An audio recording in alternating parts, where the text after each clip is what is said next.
من شرور أنفسنا ومن سيئات أعمالنا ومن يضلله فلا هادي له وأشهد أن لا إله إلا الله وحده لا شريك له وأشهد أن محمدا عبده ورسوله.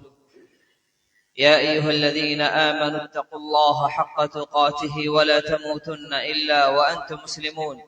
يا أيها الناس اتقوا ربكم الذي خلقكم من نفس واحدة وخلق منها زوجها وبث منهما رجالا كثيرا ونساء واتقوا الله الذي تساءلون به والأرحام إن الله كان عليكم رقيبا.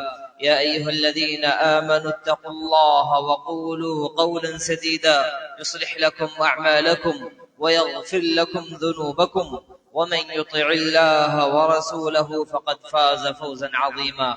أما بعد فإن خير الحديث كتاب الله وخير الهدي هدي محمد صلى الله عليه وسلم وشر الأمور محدثاتها وكل محدثة بدعة وكل بدعة ضلالة وكل ضلالة في النار. محترم بزرگوں، نوجوان ساتھیوں، پیارے بچوں، نیز پردہ نشین ماؤں اور بہنوں، اللہ رب العالمین نے اس کائنات کو وجود بخشا اور کائنات کو بنانے کے بعد اللہ نے اس دنیا میں رہنے والے لوگوں کے لیے ایک مذہب، ایک دین، ایک دھرم ایسا بنایا جسے اللہ رب العالمین نے پسند کیا ہے. اللہ فرماتا ہے ان الدین عند اللہ الاسلام، کہ اللہ کے نزدیک جو دین ہے اس کا نام اسلام ہے. دنیا کے اندر الگ الگ مذہب پائے جاتے ہیں، الگ الگ مسلک پائے جاتے ہیں. اللہ رب العالمین کو ان سارے مذہبوں میں جو مذہب پسند ہے وہ اسلام ہے. یہ جو اسلام مذہب ہے ایسا نہیں ہے کہ محمد عربی صلی اللہ علیہ وسلم پر نازل کیا گیا، بلکہ یہ اسلام ہی وہ مذہب ہے جو اللہ نے آدم علیہ السلام کو دیا تھا. یہ اسلام ہی وہ مذہب ہے جو نوح علیہ السلام کو ملا تھا، ابراہیم علیہ السلام کو ملا تھا، موسیٰ اور عیسیٰ، اور پھر محمد عربی صلی اللہ علیہ وسلم اسی اسلام مذہب کو لے کر ہمارے درمیان یہاں تشریف لے کر آئے. یہ مذہب اسلام ہے جو سچا اور سیدھا مذہب ہے، جو اللہ رب العالمین کی عبادت سکھاتا ہے اور اللہ کے بھیجے ہوئے رسول کے طریقے پر اللہ کی عبادت کرنا مذہب اسلام سکھاتا ہے. جس مذہب میں ہم ہیں اس کا نام اسلام ہے، اور یہ اسلام لا الہ الا اللہ محمد الرسول اللہ کا نام ہے. وہ سیدھا راستہ ہے جو راستہ انسان کو جنت تک پہنچاتا ہے. اسلام وہ واحد طریقہ ہے جو انسان کو غلط راستوں سے بچا کر، بھٹکنے والے طریقوں سے بچا کر جنت تک پہنچاتا ہے. اللہ رب العالمین نے قرآن کریم کے اندر ارشاد فرمایا وَأَنَّ هَذَا صِرَاطِي مُسْتَقِيمًا فَاتَّبِعُوهُ، کہ یہ میرا راستہ ہے، یہ سیدھا راستہ ہے، اس کی اتباع کرو، اس کی پیروی کرو. دوسری جگہ رب العالمین فرماتا ہے یا ایھا الذین آمنوا ادخلوا فی السلم کافہ، کہ یہ جو مذہب اسلام ہے جس کو اللہ نے پسند کیا ہے اس کے اندر مکمل داخل ہو جاؤ. غور کرنے کی بات ہے، اللہ نے کہا یا ایھا الذین آمنوا، اے ایمان والو. کیا اللہ نے کہا اے ایمان والو؟ اللہ نے یہ نہیں کہا کہ اے کافروں یا اے منافقوں اسلام میں داخل ہو جاؤ، بلکہ اللہ نے اعلان کیا کہ اے ایمان والو ادخلوا فی السلم، اسلام کے اندر داخل ہو جاؤ. ایمان والوں کو اللہ نے حکم دیا ہے کہ اسلام میں، ایمان میں مکمل طور پر داخل ہو جاؤ. ایسا نہیں ہے کہ جس چیز کا دل کر رہا ہے اس کو قبول کر لیا اور جن باتوں کا دل نہیں کر رہا ان کو چھوڑ دیا. یہ اسلام نہیں ہے. اسلام یہ ہے کہ جو بھی اللہ نے شریعت اتاری ہے، جن باتوں کا بھی حکم دیا ہے ان کو مکمل اختیار کیا جائے. اللہ رب العالمین نے کہا ہے کہ کسی اور کی عبادت نہ ہو تو کسی اور کی عبادت نہ کی جائے. اللہ نے کہا ہے 5 وقت کی نماز پڑھیں تو وہ نمازیں ادا کی جائیں. اللہ کے رسول نے حکم دیا ہے کہ داڑھی کو بڑھاؤ تو داڑھی کو بڑھایا جائے. اللہ کے رسول نے شراب، گٹخا، نشہ آور جتنی چیزیں ہیں، بیڑی، سگریٹ، سب کو چھوڑنے کا حکم دیا ہے تو ان ساری چیزوں کو چھوڑ دیا جائے. یہ ہے یا ایھا الذین آمنوا ادخلوا فی السلم کافہ، کہ اے ایمان والو مکمل ایمان میں داخل ہو جاؤ، مکمل اسلام میں داخل ہو جاؤ. اپنے اپنی مرضی کا اسلام نہیں، اپنی منمانی کا اسلام نہیں۔ اگر اپنی مرضی کا اسلام ہے تو یہ وہ اسلام نہیں ہے جو جنت تک ہمیں پہنچائے گا، یا یہ وہ دین نہیں ہے جو اللہ کو پسند ہے۔ اللہ کو وہ دین پسند ہے جو اللہ نے اتارا ہے، جس کے بارے میں اللہ نے کہا وَأَنَّ هَذَا صِرَاطِي مُسْتَقِيمًا فَاتَّبِعُوهُ، کہ یہ جو اسلام ہے یہ میرا راستہ ہے، یہ سچا راستہ ہے، اس کی پیروی کرو، اس پر چلو، اس سے نہ بھٹکو۔ رب العالمین نے اشارہ کیا صراطی کہ یہ میرا راستہ ہے۔ عربی زبان میں جو لفظ صراط ہے، صراط کہتے ہیں راستے کو، اردو میں ہم کہتے ہیں راستہ۔ ایک ہوتا راستہ اور ایک ہوتا راستے کی جمع راستوں، جو بہت سارے راستے ہوتے ہیں ان کہتے ہیں راستوں پر چلو، ایک ہے راستہ۔ تو اللہ نے کہا صراطی میرا راستہ، یعنی اللہ کا راستہ ایک ہے جو جنت تک لے جانے والا ہے، اس راستے پر چلیں گے تو جنت اللہ رب العالمین کی ملے گی۔ فرمایا اللہ نے وَلَا تَتَّبِعُوا السُّبُلَ، اور جو بہت سارے راستے ہیں ان پر نہ چلو، جو بہت سارے راستے ہیں ان پر نہ چلو، صراطی جو میرا راستہ ہے اس راستے پر چلو، بہت سارے راستوں پر نہ چلو۔ اگر بہت سارے راستوں پر چلو گے فَتَفَرَّقَ بِكُمْ عَنْ سَبِيلِي، تو جو میرا راستہ ہے اس سے گمراہ ہو جاؤ گے، اس سے بھٹک جاؤ گے۔ ذَلِكُمْ وَصَّاكُمْ بِهِ، اللہ تمہیں یہ وصیت کر رہا ہے کہ صرف اللہ کے راستے پر چلو، اللہ کے علاوہ کسی اور کے راستے پر نہ چلو۔ اس آیت کی شرح اللہ کے رسول نے بیان کی۔ کس نے بیان کی؟ اللہ کے رسول صلی اللہ علیہ وسلم نے۔ یعنی قرآن کی آیت کو یوں نہیں چھوڑ دیا گیا کہ ہم اپنی مرضی سے جیسے چاہیں سمجھ لیں، بلکہ ہمیں گائیڈنس دی گئی۔ رسول نے آیت کی شرح بیان کی، آیت کی تفسیر بیان کی تاکہ ہم اسے اسی انداز میں سمجھیں۔ حضرت عبداللہ بن مسعود کہتے ہیں کہ اللہ کے رسول صلی اللہ علیہ وسلم خط لنا رسول اللہ خطا، اللہ کے رسول نے ایک لائن کھینچی، آیت کی تشریح کر رہے ہیں، ایک لائن اللہ کے رسول نے سیدھی کی تھی، پھر کہا ھذا سبیل اللہ، یہ اللہ کا راستہ ہے، یہ جو سیدھا راستہ ہے یہ رب العالمین کا راستہ ہے۔ ثم خط خطوطا عن یمینہ وعن شمالہ، اس کے بعد وہ جو لمبی لکیر تھی اس کے دائیں بائیں اللہ کے رسول نے راستے کھینچ دی اور فرمایا ھذہ سبل متفرقہ، یہ وہ راستے ہیں جو مختلف راستے ہیں۔ علی کل سبیل منہا شیطان، یہ جو راستے ہیں الگ الگ، ان میں سے ہر راستے پر شیطان بیٹھا ہوا ہے، یدعو الیہ، جو اس غلط راستے کی طرف لوگوں کو بلاتا ہے۔ کبھی کوئی کسی مسلک کے نام پر شیطان بیٹھا ہوا ہے، کبھی کوئی کسی فرقہ واریت کے نام پر شیطان بیٹھا ہوا ہے، کبھی کسی دین اور مذہب کے نام پر شیطان بیٹھا ہوا ہے، کبھی کوئی کسی ولی کے نام پر شیطان بیٹھا ہوا ہے، کبھی کسی مزار کے نام پر شیطان بیٹھا ہوا ہے، کبھی کسی بھگت کے نام پر شیطان بیٹھا ہے۔ الگ الگ شکلوں میں الگ الگ راستوں پر شیطان بیٹھا ہوا ہے، جو اس سیدھے راستے سے بھٹکانے کی کوشش کرتا ہے۔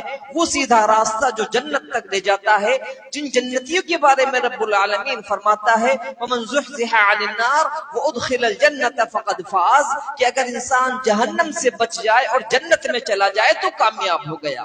سیدھے راستے پر چلنے والا جنت جا رہا ہے، جو کامیابی کا راستہ ہے، اور وہ راستے جو اس سیدھے راستے سے بھٹک رہے ہیں، الگ الگ دشاؤں میں لے جا رہے ہیں، یہ راستے جہنم میں لے جانے والے راستے ہیں، جنت میں لے جانے والے راستے نہیں ہیں۔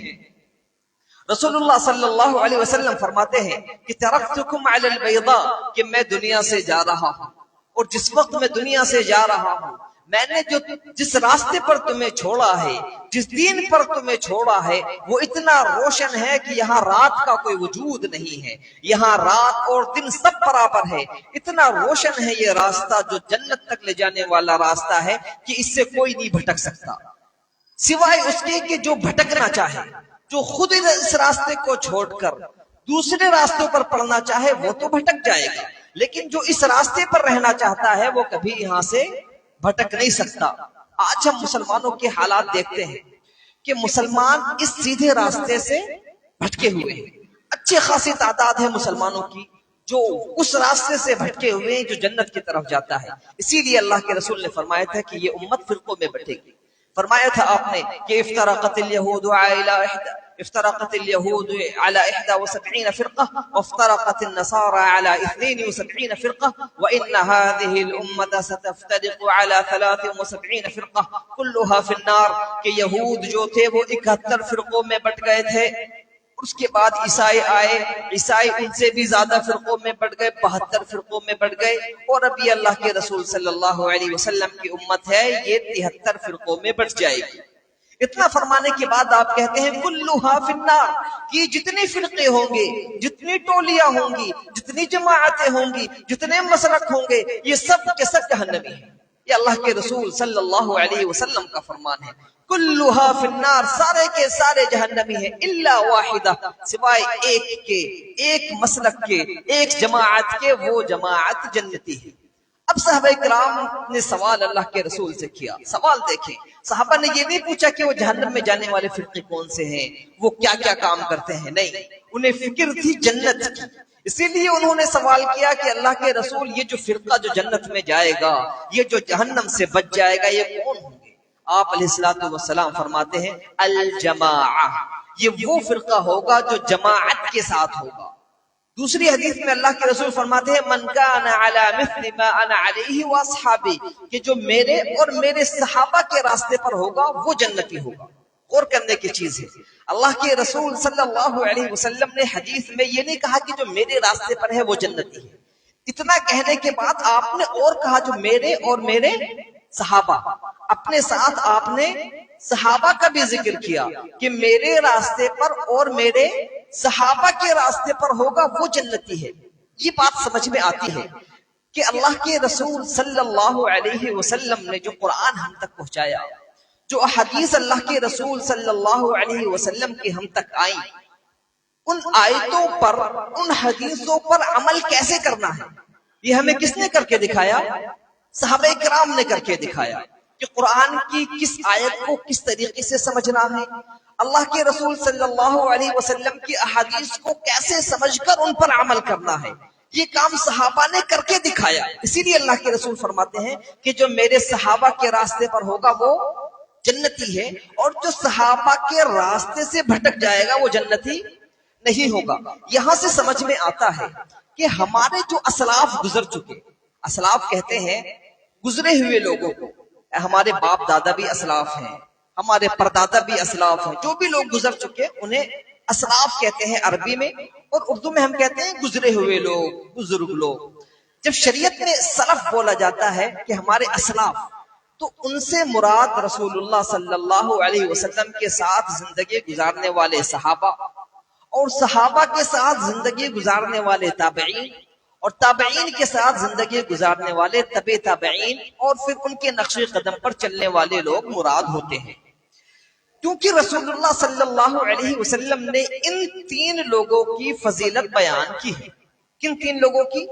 صحابہ کی، اور صحابہ کے بعد تابعین کی، تابعین کے بعد تبع تابعین کی۔ آپ فرماتے ہیں خیر الناس قرنی ثم الذین یلونہم ثم الذین یلونہم، کہ سب سے بہترین زمانہ، سب سے بہترین لوگ وہ ہیں جو میرے صحابہ ہیں، جو میرے زمانے میں موجود ہیں، یعنی رسول اللہ صلی اللہ علیہ وسلم کے صحابہ یہ سب سے بہترین لوگ ہیں۔ ثم الذین یلونہم، اس کے بعد وہ لوگ ہیں جو ان کے بعد آئیں گے، یعنی صحابہ کے ساتھ زندگی گزارنے والے، انہیں ہم کہتے ہیں تابعین۔ پھر آپ نے فرمایا اس کے بعد وہ لوگ جو ان کے بعد آئیں گے جنہیں ہم کہتے ہیں تبع تابعین۔ یہ تین پیڑھیاں جو اللہ کے رسول صلی اللہ علیہ وسلم نے گنائی، انہیں ہم مختصر انداز میں سلف کہتے ہیں۔ کیا کہتے ہیں؟ سلف کہتے ہیں، ہمارے گزرے ہوئے بزرگ۔ کیونکہ دین اسلام جب آپ علیہ السلام پر نازل ہوا تو مسلمانوں کی آبادی چھوٹی سی تھی۔ شروع میں اللہ کے رسول تنہا تھے، پھر کچھ صحابہ ایمان لائے، پھر مسلمانوں کی ریاست قائم ہوئی مدینہ میں، پھر اللہ کے رسول صلی اللہ علیہ وسلم کی زندگی کے آخری دنوں میں جو جزیرۃ العرب ہے یہ مسلمان ہو گیا۔ لیکن عربوں سے باہر جو دین نکلا وہ صحابہ کی زندگی میں نکلا۔ صحابہ کرام نے فتوحات کی، قیصر و کسریٰ کو فتح کیا، ایران، شام، یہ جو ملک ہم عربی ملک آج دیکھتے ہیں یہ سب صحابہ کرام نے فتح کیے تھے، تو یہاں دین نکلا۔ یہ لوگ جو صحابہ کرام تھے جنہوں نے دین پھیلایا، ان کے نقش قدم پر چلنا ہے، انہوں نے کس طریقے سے دین پھیلایا، اللہ کے رسول کی حدیثوں پر کس طریقے سے عمل کیا، صحابہ کرام کو دیکھ کر تابعین نے کس طریقے سے عمل کیا، تابعین کو دیکھ کر تبع تابعین نے کس طریقے سے عمل کیا۔ میں بھی مثالیں دوں گا جس سے یہ بات سمجھ آئے گی کہ ہمیں ان کے ہی راستے پر کیوں چلنا ہے۔ انہیں ہم کہتے ہیں سلف صالحین، گزرے ہوئے نیک لوگ۔ اور ان کے راستے پر چلنے کو ہم کہتے ہیں منہج سلف. سلف کے راستے پر چلنا، جو ہمارے بزرگ گزر گئے ان کے راستے پر چلنا. قرآن اور حدیث یہ دونوں چیزیں اللہ نے اتاری اور دونوں کی حفاظت کی ذمہ داری اللہ نے لی. قرآن کریم کو رب العالمین نے نازل فرمایا، کہا انا نحن نزلنا الذکر وانا له لحافظون، کہ ہم نے قرآن کو نازل کیا اور قرآن کی حفاظت اللہ کے ذمے ہے. قرآن محفوظ ہے، اس میں کوئی رد و بدل نہیں کی جا سکتی. قرآن کے ساتھ ساتھ احادیث بھی محفوظ ہیں، ان کے اندر بھی کوئی رد و بدل نہیں کی جا سکتی، کیونکہ احادیث کو سمجھنے کے لیے، قرآن کو سمجھنے کے لیے ہمیں احادیث کی ضرورت ہے. قرآن کو ہم سمجھیں گے احادیث کے ذریعے. اگر احادیث نہ ہو تو قرآن سمجھنا مشکل ہے. مثال کے طور پر اللہ نے آیت نازل کی، الذین آمنوا ولم يلبسوا ایمانهم بظلم اولئک لهم الامن وهم مهتدون، کہ وہ لوگ جو ایمان لائے اور ایمان کو انہوں نے ظلم سے نہیں ملایا، یہ لوگ ہدایت یافتہ ہیں. ایمان لائے اور ایمان کو ظلم سے نہیں ملایا. ظلم ہم سب سمجھتے ہیں کہ کسی کو ناحق تھپڑ مار دیا یہ بھی ظلم ہے، کسی کا حق دبا لیا یہ بھی ظلم ہے، کسی کو کچھ الٹا سیدھا کہہ دیا یہ بھی ظلم ہے. اللہ کے رسول صلی اللہ علیہ وسلم پر جب یہ آیت نازل ہوئی اور آپ نے فرمایا کہ جن لوگوں نے ظلم نہیں کیا اور ایمان لائے وہ کامیاب ہیں، صحابہ پریشان ہوئے کہ اللہ کے رسول کون ہم میں سے ایسا نہیں جو ظلم نہیں کرتا، سب سے کہیں نہ کہیں ظلم ہو جاتا ہے. تو اللہ کے رسول فرماتے ہیں کہ یہ مطلب نہیں جو تم سمجھ رہے ہو. ظلم کا مطلب یہاں پر ہے شرک، کہ جو ایمان لایا اور شرک نہیں کیا وہ لوگ ہدایت یافتہ ہیں، وہ لوگ امن و امان میں ہیں، وہ لوگ جنتی ہیں. تو قرآن کی وضاحت اللہ کے رسول نے حدیث میں کی. اگر حدیث کو ہٹا دیا جائے تو قرآن سمجھنا مشکل ہے، قرآن پر عمل کرنا مشکل ہے. قرآن میں لکھا ہے نماز پڑھو، کیسے پڑھو یہ کہاں لکھا ہے؟ حدیث کے اندر لکھا ہے. قرآن میں لکھا ہے زکوٰۃ دو، کتنی دو، کیسے دو، کتنے مال میں دو، کب دو، یہ کیسے پتا چلے گا؟ حدیث سے پتا چلے گا. اب قرآن میں لکھا ہے حج کرو، حج کیسے کرنا ہے، کتنے دن کہاں رہنا ہے، کب کہاں سے عرفہ سے کب مزدلفہ جانا ہے، مزدلفہ سے کب مینا جانا ہے، مینا سے کب کنکریاں مارنی ہیں. اس کا پتہ کہاں سے چلے گا؟ حدیث سے چلے گا. اگر حدیث کو نکال دیں تو قرآن کریم کو سمجھنا مشکل ہے. دیکھیں روزے کی جو آیتیں اللہ نے نازل کی، اللہ نے اس میں فرمایا کلوا واشربوا حتى يتبين لكم الخيط الابيض من الخيط الاسود من الفجر، کہ رات میں اس وقت تک کھاتے پیتے رہو جب تک سفید دھاگا کالے دھاگے سے جدا نہ ہو جائے. ایک صحابی نے قرآن کی آیت کو سنا اور دو دھاگے اپنے تکیے کے پاس رکھ لیے، اور اس وقت تک انہوں نے سحری کا وقت سمجھا جب تک ان دھاگوں میں تفریق نہیں کر دی، پہچاننے نہ لگے، یعنی جب تک دن نہیں نکل گیا تب تک انہوں نے یہ سمجھا کہ یہ سحری کا وقت ہے. اللہ کے رسول صلی اللہ علیہ وسلم کے پاس پہنچے تو رسول اللہ صلی اللہ علیہ وسلم فرماتے ہیں کہ تم نے یہ غلط سمجھا. قرآن کی آیت کا یہ مطلب نہیں ہے، بلکہ مطلب یہ ہے کہ جب رات دن سے جدا ہو جائے، کالا دھاگا مطلب رات اور سفید دھاگا مطلب دن، کہ جب رات دن سے جدا ہو جائے، یعنی جو ہمارے یہاں فجر کا وقت ہوتا ہے جب وہ وقت ہو جائے تو سحری کا وقت ختم ہو گیا. تو قرآن کریم کو سمجھنے کے لیے حدیث ضروری ہے. احادیث رسول کو اور قرآن کریم کو ہمیں ویسے سمجھنا ہوگا جیسے صحابہ نے سمجھا. یعنی قرآن اور حدیث کو اگر ہم سمجھنا چاہتے ہیں اپنی عقل سے کہ قرآن کی آیت ہے اور ہم سے عربی آ گئی ہے لہذا ہم اس کو اپنی مرضی سے سمجھ لیں، تو یہ غلط ہوگا. اس کو ہمیں سمجھنا ہوگا ویسے جیسے صحابہ نے سمجھا، تابعین نے سمجھا، تبھی تابعین نے سمجھا. مثال کے طور پر ایک کمپنی مائک بناتی ہے، مائک بنایا کسی کمپنی نے، تو کمپنی مائک بنانے کے ساتھ ایک گائیڈ لائن جاری کرتی ہے، مائک کے ساتھ ایک کتاب رکھ کے دیتی ہے چھوٹی سی. واشنگ مشین بناتی ہے تو اس کے ساتھ ایک کتاب رکھ کے دیتی ہے چھوٹی سی. کوئی کمپنی فریج بناتی ہے تو چھوٹی سی کتاب رکھ کے دیتی ہے جس میں یہ لکھا ہوتا ہے کہ اس کو کیسے کیسے استعمال کرنا ہے. اگر کوئی شخص ان گائیڈ لائن کے خلاف چیز کا استعمال کرے تو اس سے فائدہ نہیں اٹھا سکتا، بلکہ اس سامان کو وہ خراب کر دے. ویسے ہی اللہ رب العالمین نے قرآن و حدیث ہمیں دیے، تو قرآن و حدیث کے ساتھ ساتھ ہمیں گائیڈ لائن دی، صحابہ کرام کا راستہ ہمیں دکھایا کہ ان قرآن و حدیث پر ویسے عمل کرنا ہے جیسے صحابہ نے عمل کیا ہے. اگر صحابہ کے عمل کرنے کی طرح عمل نہیں ہوگا تو ہم قرآن و حدیث کو صحیح طور پر نہیں سمجھ سکتے، گمراہ ہو جائیں گے۔ امام شافعی رحمہ اللہ کہا کرتے تھے آمنت باللہ وبما انزل من اللہ على مراد اللہ وآمنت برسول اللہ وبما انزل على رسول اللہ على مراد رسول اللہ، کہ میں ایمان لاتا ہوں اللہ رب العالمین پر اور ان چیزوں پر جو اللہ نے نازل کی اس طریقے سے جس طریقے سے اللہ چاہتا ہے۔ یعنی میں قرآن پر ایمان لاتا ہوں، اللہ پر ایمان لاتا ہوں، اللہ نے قرآن نازل کیا اس پر ایمان، اور اس پر اس انداز میں ایمان لاتا ہوں جس انداز میں اللہ چاہتا ہے۔ میں اللہ کے رسول پر ایمان لاتا ہوں، اللہ کے رسول پر جو حدیث نازل ہوئی اس پر ایمان لاتا ہوں اس انداز میں جس انداز میں اللہ کے رسول صلی اللہ علیہ وسلم چاہتے ہیں۔ یعنی قرآن اور حدیث پر عمل کرنا ہے اور اس انداز میں کرنا ہے جس انداز میں اللہ اور اللہ کے رسول چاہتے ہیں، اور اللہ کے رسول صلی اللہ علیہ وسلم کس انداز میں چاہتے ہیں وہ آپ نے ہمیں بتا دیا۔ اللہ رب العالمین کس انداز میں چاہتا ہے اللہ نے ہمیں بتا دیا۔ کہاں بتایا؟ اللہ رب العالمین کہتا ہے یہودیوں سے فَإِنْ آمَنُوا بِمِثْلِ مَا آمَنْتُمْ بِهِ فَقَدِ اهْتَدَوْا، کہ اگر یہ یہود و نصارہ ایمان لے کر آئیں اسی انداز میں جس انداز میں صحابہ ایمان لے کر آئے ہیں تو یہ ہدایت یافتہ ہے۔ اگر ہم ایمان لے کر آئیں اسی انداز میں جس انداز میں صحابہ ایمان لائے تھے تو ہم ہدایت یافتہ ہیں۔ اگر صحابہ کے طریقے پر ہم ایمان نہیں لائے، اپنی منمانی کرتے ہیں تو ہم ہدایت یافتہ نہیں ہیں۔ دوسری آیت میں اللہ فرماتا ہے وَمَن يُشَاقِقِ الرَّسُولَ مِن بَعْدِ مَا تَبَيَّنَ لَهُ الْهُدَى وَيَتَّبِعْ غَيْرَ سَبِيلِ الْمُؤْمِنِينَ نُوَلِّهِ مَا تَوَلَّى وَنُصْلِهِ جَهَنَّمَ وَسَاءَتْ مَصِيرًا۔ بڑی اہم آیت ہے۔ رب العالمین فرماتا ہے کہ جو رسول کی مخالفت کرے، کس کی مخالفت؟ رسول کی مخالفت، من بعد ما تبین لہ الہدی، ہدایت کلیئر ہو جانے کے بعد، صحیح راستہ پتہ چل جانے کے بعد اگر کوئی رسول کی مخالفت کرتا ہے، ایک بات یہ۔ دوسری وَيَتَّبِعْ غَيْرَ سَبِيلِ الْمُؤْمِنِينَ، اور مؤمنوں کا جو راستہ ہے اس سے الگ چلتا ہے۔ ایک تو اللہ کے رسول کی مخالفت اور دوسرا جو مومنوں کا راستہ ہے اس پر نہیں چلتا، کسی اور راستے پر چلتا ہے، تو اللہ فرماتا ہے نُوَلِّهِ مَا تَوَلَّى، ہم اسے اس کے حوالے کر دیتے ہیں، وَنُصْلِهِ جَهَنَّمَ، اور آخرت میں اسے جہنم میں جلائیں گے، وَسَاءَتْ مَصِيرًا، اور جہنم کتنا برا ٹھکانہ ہے۔ دونوں باتیں اہم ہیں۔ رسول اللہ صلی اللہ علیہ وسلم کی مخالفت نہیں ہونی چاہیے، آپ کی طریقے پر چلیں، اور ساتھ ساتھ جن لوگوں نے اللہ کے رسول کی پیروی کی صحابہ کرام ان کے طریقے پر چلیں تو ہم ہدایت یافتہ ہیں۔ اگر صحابہ کے طریقے پر نہیں تو ہدایت یافتہ نہیں ہے۔ اب میں دو تین مثالیں آپ کے سامنے بیان کروں کہ صحابہ کے راستے پر نہ چلنے کی وجہ سے کس طریقے سے گمراہیاں پھیلتی ہیں۔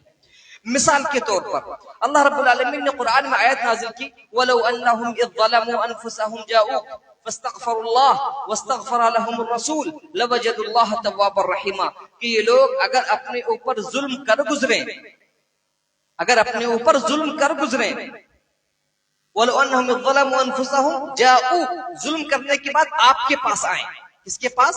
رسول اللہ صلی اللہ علیہ وسلم کے پاس، فاستغفر اللہ، آنے کے بعد اللہ سے توبہ استغفار کریں، اور رسول بھی ان کے لیے اللہ سے توبہ و استغفار کریں تو اللہ انہیں معاف کر دے گا۔ یہ آیت اللہ کے رسول کی زندگی میں نازل ہوئی، صحابہ اکرام نے بھی پڑھی۔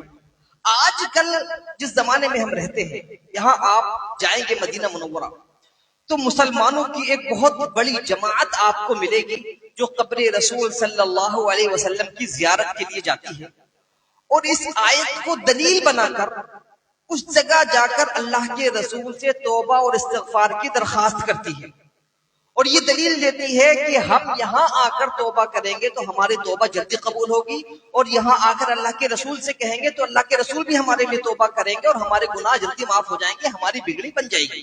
کیونکہ اللہ نے قرآن میں کہا ہے کہ اگر یہ ظلم کر لیں تو تمہارے پاس آئیں، آنے کے بعد توبہ و استغفار کریں، اور اللہ کے رسول بھی ان کے لیے توبہ و استغفار کریں تو اللہ انہیں معاف کر دے گا۔ تو ہم سے ظلم ہوئے ہیں، غلطیاں ہوئی ہیں، گناہ ہوئے ہیں، ہم اللہ کے رسول کی قبر پر آئے ہیں، آنے کے بعد یہاں ہم توبہ و استغفار کرتے ہیں، اللہ کے رسول سے بھی گزارش کرتے ہیں تو اللہ ہمیں معاف کر دے گا۔ دلیل یہ قرآن کی آیت ہے۔ اب کہنا یہ ہے کہ قرآن کی اس آیت کو صحابہ اکرام نے کس طریقے سے سمجھا تھا؟ کیا صحابہ نے اسی طریقے سے سمجھا تھا جس طریقے سے آج کے بہت سارے مسلمان سمجھتے ہیں؟ ہم دیکھتے ہیں کہ صحابہ اکرام آپ علیہ الصلوۃ والسلام جب باحیات تھے، کوئی گناہ ہونے کے بعد اللہ کے رسول کے پاس آتے تھے۔ معاذ بن مالک سے زنا ہو گیا، اللہ کے رسول کے پاس آئے، اپنے زنا کا اعتراف کیا، اللہ سے توبہ و استغفار کی. کسی اور صحابی سے کوئی غلطی ہو گئی تو اللہ کے رسول کے پاس آتے تھے کہ آپ ہمارے لیے توبہ و استغفار کر دیں. لیکن جب رسول عربی صلی اللہ علیہ وسلم دنیا سے چلے گئے، کبھی نہیں ملتا کسی بھی روایت میں کہ کوئی صحابی آیا ہو اور اللہ کے رسول صلی اللہ علیہ وسلم کی قبر مبارک پر آ کے بیٹھا ہو اور کہا ہو کہ مجھ سے یہ غلطی ہو گئی، آپ میرے لیے اللہ سے توبہ کریں. کبھی نہیں ملتا، کسی روایت میں نہیں ملتا کہ کسی صحابی نے یہ عمل انجام دیا ہے. اس سے یہ پتا چلتا ہے کہ صحابہ کرام نے اس آیت کو ویسے نہیں سمجھا تھا جیسے آج کے مسلمان سمجھ رہے ہیں. اگر صحابہ نے نہیں سمجھاتا اور ہم سمجھ رہے ہیں تو دو باتیں ہیں، یا تو صحابہ گمراہ تھے نعوذ باللہ اور ہم ہدایت یافتہ ہیں، یا تو ہم گمراہ ہیں اور صحابہ ہدایت پر تھے. تو اللہ نے صحابہ کی ہدایت کی ذمہ داری لی ہے. اللہ نے بتایا ہے کہ صحابہ سارے کے سارے ہدایت یافتہ ہیں. اللہ کے رسول نے ہمیں بتایا ہے کہ جو صحابہ کے راستے پر ہوگا وہ ہدایت یافتہ ہوگا. صحابہ کرام نے اس آیت کو سمجھا تھا کہ اللہ کے رسول کی زندگی کے ساتھ خاص ہے. آپ کی زندگی میں گناہ ہو جائے، آپ کے پاس آئیں تو اللہ رب العالمین گناہ معاف کرتا ہے. کیونکہ اللہ نے قرآن میں کہیں نہیں کہا کہ آپ کی قبر کے پاس آئیں. اللہ نے کہا جاؤک، آپ کے پاس آئیں. یہ نہیں کہا کہ آپ کی قبر کے پاس آئیں. اسی لیے صحابہ کبھی آپ کی قبر کے پاس نہیں آئے، کبھی انہوں نے بیٹھ کر قبر کے پاس اپنے گناہوں کے لیے توبہ و استغفار کے لیے اللہ کے رسول سے درخواستیں نہیں لگوائیں. یہ راستہ اللہ کے رسول صلی اللہ علیہ وسلم کے راستے سے الگ ہے، یہ راستہ صحابہ کے راستے سے الگ ہے. صحابہ نے جس طریقے سے قرآن کو سمجھا، اگر ہم اس طریقے سے سمجھیں گے تو ہدایت پر ہیں. اسی کو منہج سلف کہا جاتا ہے. سلف کا راستہ، صحابہ کے راستے پر چلنا، صحابہ جس طریقے سے سمجھتے تھے اس طریقے سے سمجھنا. ایک دوسری مثال، اللہ رب العالمین نے قرآن میں کہا کہ وَنُنَزِّلُ مِنَ الْقُرْآنِ مَا هُوَ شِفَاءٌ، کہ ہم نے قرآن میں آیتیں اتاری ہیں جو شفا ہیں، جن کے پڑھنے سے شفا ملتی ہے. آج کل لوگوں نے کیا طریقہ اپنا رکھا ہے کہ قرآن کی آیتوں کو پڑھ کر تعویذ پر گرہ لگاتے ہیں، یا قرآن کی آیتوں کو کسی کاغذ میں لکھتے ہیں، کپڑے میں لپیٹ کر بازو میں باندھ دیتے ہیں، یا بچے کے گلے میں لٹکا دیتے ہیں. عام طور پر بچے کے گلے میں لٹکتی ہے اور بڑوں کے بازو میں بنتی ہے. دلیل کیا ہے کہ اللہ نے قرآن میں کہا ہے کہ قرآن سے شفا ملتی ہے. اب ہم صحابہ اکرام کو دیکھیں کہ صحابہ اکرام نے قرآن سے شفا کو کس طریقے سے سمجھا، اللہ کے رسول نے قرآن سے شفا کو کس طریقے سے بیان کیا. کبھی نہیں ملتا کہ صحابہ اکرام نے قرآن کے تعویذ گلے میں لٹکائے یا قرآن کے تعویذ ہاتھوں میں باندھے ہوں. جس طریقے سے شہد میں شفا ہے، اور شہد میں شفا کا یہ مطلب نہیں ہے کہ شہد کی بوتل گلے میں لٹکا لی جائے. گلے میں بوتل لٹکانے سے شفا نہیں ملتی، بلکہ شہد سے شفا کے لیے شہد کو پینا پڑتا ہے. زمزم میں شفا ہے، زمزم میں شفا کے لیے زمزم کو پینا پڑتا ہے. ایسے ہی قرآن میں شفا ہے، قرآن سے شفا کے لیے قرآن کو پڑھنا پڑتا ہے. صحابہ کرام قرآن پڑھا کرتے تھے. اللہ کے رسول صلی اللہ علیہ وسلم نے بتایا کہ قل هو اللہ احد پڑھو، قل اعوذ برب الفلق پڑھو، قل اعوذ برب الناس پڑھو. نظر سے بچے رہو گے، جادو سے بچے رہو گے. پڑھنا سکھایا ہے. قرآن میں شفا کا مطلب اس کو پڑھنا ہے. صحابہ کرام نے پڑھ کر عمل کیا ہے، اس کو گلے میں لٹکا کر عمل نہیں کیا. اگر ہم چاہتے ہیں کہ جنتی بنے تو صحابہ نے جس طریقے سے قرآن کی آیتوں کو سمجھا اس طریقے سے ہمیں سمجھنا ہوگا. اگر ہم صحابہ کے بتائے ہوئے طریقے پر نہیں سمجھیں گے تو گمراہ ہیں، اور اگر صحابہ کے طریقے پر سمجھیں گے تو ہدایت یافتہ ہیں. اور ایک آدھ مثال آپ کے سامنے پیش کروں، ایک آدھ مثال اور چلے پیش کرتے ہیں. آج ہمارے زمانے میں بہت سارے لوگ دعائیں مانگتے ہیں، اور دعا کے آخر میں ان کا ایک جملہ ہوتا ہے جو آپ نے اکثر سنا ہوگا، یا اللہ میری اس دعا کو رسول اللہ صلی اللہ علیہ وسلم کے صدقے و طفیل میں قبول و منظور فرما. عام طور پر سنا ہے آپ لوگوں نے. اسی کی مثال یہ ہے کہ اولیاء کرام کو وسیلہ بنا کر، بزرگوں کو حوالہ بنا کر اللہ سے دعائیں کرنا. یہ عمل جو لوگ انجام دیتے ہیں، کیا صحابہ کرام نے اس عمل کو انجام دیا ہے؟ آپ پوری صحابہ کرام کی ہسٹری پڑھ لیں، احادیث پڑھ لیں، آپ کو کہیں نہیں ملے گا کہ صحابہ کرام نے اپنی زندگی میں کبھی کہا کہ اللہ ہمارے اس دعا کو رسول صلی اللہ علیہ وسلم کے صدقے و طفیل میں قبول و منظور فرما. ایک روایت لے کر آتے ہیں یہ لوگ، جس روایت میں ہے کہ ایک نابینا شخص اللہ کے رسول صلی اللہ علیہ وسلم کے پاس آیا اور کہا کہ اللہ کے رسول میرے لیے اللہ سے دعا کرتے ہیں کہ اللہ میری بینائی لوٹا دے. رسول صلی اللہ علیہ وسلم فرماتے ہیں کہ تم چاہو تو رہنے دو. اس نے کہا نہیں اللہ کے رسول دعا کر دے. آپ نے فرمایا کہ دعا کرو، تم وضو بناؤ، نماز پڑھو، نماز کے بعد دعا کرو کہ اللہ رب العالمین محمد صلی اللہ علیہ وسلم کی سفارش میرے بارے میں قبول فرما، اور میری سفارش قبول فرما کہ اللہ کے رسول صلی اللہ علیہ وسلم کی دعا تو قبول فرما۔ اس طریقے سے اللہم شفعہ فی وشفعنی فیہ، کہ اللہ کے رسول کی سفارش میرے بارے میں قبول کرو اور میری سفارش اللہ کے رسول کے بارے میں قبول کر، یہ دعا کرو۔ اب اس حدیث کو دلیل بنا کر لوگ وفات کے بعد اللہ کے رسول کی قبر پر جاتے ہیں، اولیاء کی قبر پر جاتے ہیں، جبکہ صحابہ کرام نے اس حدیث کو اس طریقے سے کبھی نہیں سمجھا۔ زندگی میں جب آپ بحیات تھے تو صحابی نے آ کر دعا کروائی، اللہ کے رسول نے دعا کی۔ وفات کے بعد کبھی ایسا نہیں ہوا کہ کسی صحابی نے اپنی دعا میں یہ کہا ہو کہ اللہ تعالیٰ اللہ کے رسول صلی اللہ علیہ وسلم کے صدقہ و طفیل میں آپ کے مقام و مرتبے کا لحاظ کرتے ہوئے، آپ کی جاہ و منزلت کا خیال کرتے ہوئے میری دعا کو قبول کر لیں۔ کبھی کسی صحابی نے یہ نہیں کہا، بلکہ اس کے الٹی روایتیں ملتی ہیں۔ الٹی روایتیں کیسی؟ کہ حضرت عمر رضی اللہ تعالی عنہ جب خلیفہ تھے، اس وقت قحط سالی پڑی۔ قحط سالی مطلب بارش نہیں ہوئی۔ اب تو الحمدللہ ہمارے یہاں اللہ نے بارش بھیج دی ہے، اللہ مزید بارش نازل کرے۔ حضرت عمر کے زمانے میں قحط سالی ہوئی، بارش نہیں پڑی۔ حضرت عمر لوگوں کو لے کر میدان میں گئے۔ میدان میں پہنچنے کے بعد عمر رضی اللہ تعالی عنہ نے یہ کہا کہ اللہ تعالیٰ، جب رسول اللہ صلی اللہ علیہ وسلم باحیات تھے تو ہم آپ سے دعائیں کرواتے تھے اور ہمارے کام بن جاتے تھے۔ اب رسول اللہ صلی اللہ علیہ وسلم ہمارے درمیان نہیں ہیں، آپ کے چاچا ہمارے درمیان ہیں، ہم ان سے گزارش کرتے ہیں وہ آئیں اور دعا کریں۔ چنانچہ حضرت عباس آئے اور حضرت ممبر پر حضرت عمر کے پاس آ کر انہوں نے دعائیں کی۔ حدیث میں مقصود یہ ہے کہ رسول اللہ صلی اللہ علیہ وسلم کا مقام و مرتبہ موجود تھا، یہ ختم ہو گیا تھا، موجود تھا۔ آپ نبی ہیں، آپ کا ایک مقام و مرتبہ ہے، وہ موجود ہے، آپ کی زندگی میں بھی تھا اور آپ کی وفات کے بعد بھی آپ کا مقام و مرتبہ موجود ہے۔ لیکن حضرت عمر نے اللہ کے رسول کے مقام و مرتبے کا آپ کا وسیلہ دے کر، آپ کے صدقہ و طفیل کا ذکر کر کے دعا نہیں کی، بلکہ جو شخص باحیات تھا اس سے کہا کہ آپ آؤ اور ہمارے لیے دعا کرو۔ جس طریقے سے جب اللہ کے رسول باحیات تھے تو صحابہ اللہ کے رسول کے پاس آتے تھے اور آپ سے دعائیں کرواتے تھے۔ آپ کی وفات کے بعد کبھی کوئی صحابی آپ کی قبر پر نہیں آیا آپ سے دعائیں کروانے کے لیے، کبھی کسی صحابی نے اپنی دعا میں آپ کے مقام و مرتبے کا ذکر کر کے اللہ کے سامنے وسیلہ پیش نہیں کیا، بلکہ جو شخص اللہ کے رسول کا رشتہ دار، قریبی، بزرگ، محترم، جسے دیندار سمجھتے ہیں وہ موجود ہے، اس سے کہا کہ آپ ہمارے لیے دعا کریں۔ یہ صحابہ کا طریقہ ہے، اور ہم بھی یہی کرتے ہیں کہ کہتے ہیں کہ کسی زندہ شخص سے آپ دعا کروا لو، کسی ولی کی قبر پہ جا کے، کسی کے مزار پہ جا کے دعائیں نہیں ہوتی ہیں، بلکہ آپ اللہ رب العالمین سے مانگے، اپنے اعمال کا اللہ کے سامنے حوالہ دیں کہ اللہ میں تیرے اوپر ایمان رکھتا ہوں، اے اللہ میں تیری عبادت کرتا ہوں، تیرے ساتھ کسی کو شریک نہیں کرتا، تو میری بگڑی بنا دے، میرا فلا کام بنا دے۔ اللہ رب العالمین ہم سب کی دعاؤں کو قبول فرمائے۔ اللہ رب العالمین ہمیں صحابہ کے راستے پر چلنے والا بنائے۔ اللہ رب العالمین ہمیں منہج سلف پر چلنے والا بنائے، جو سلف کا راستہ تھا، صحابہ کا راستہ تھا، تابعین کا راستہ تھا، اس انداز میں اللہ ہمیں مسلمان بنائے، اس انداز میں اللہ ہمیں زندگی گزارنے والا بنائے۔ رب العالمین سے دعا ہے کہ جو مقروض ہیں اللہ رب العالمین ان کی قرض کی ادائیگی کے فیصلے فرمائے، جو بیمار ہیں اللہ انہیں شفا کامل عاجل عطا فرمائے۔ آمین۔ وآخر دعوانا الحمدللہ رب العالمین۔